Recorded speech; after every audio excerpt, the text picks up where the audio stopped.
Gerek kalan eşyaları sındırım, yedir yarım yüreğimi yandırır.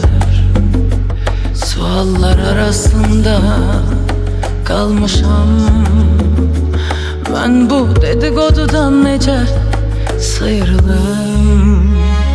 Gerek kalan eşyaları sındırım, yedir yarım yüreğimi yandırır. Suallar arasında kalmışam, ben bu dedikodudan nece sıyrılım. Yoktu bunun bize inan faydası, söndü müebbetimizin lampası. Problemdir sevgimiz, Bize göre uygun değil gaydası. bize inan faydası, müebbetimizin lampası.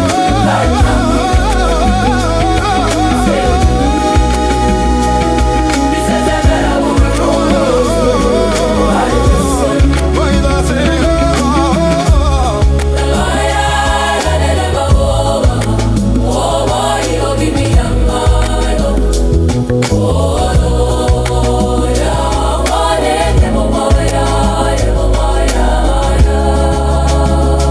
gerek kalan eşyaları sındırım, gelir yarım yüreğimi yandırır.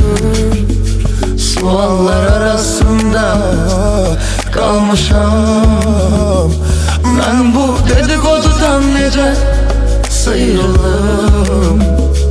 Gerek kalan eşyaları sındırım, gelir yarım yüreğimi yandırır. Suallar arasında kalmışam, ben bu dedikodudan nece sıyrılım. Yoktu bunun bize inan faydası, söndü müebbetimizin lampası. Problemdir sevgimiz, bize göre uygun değil gaydası.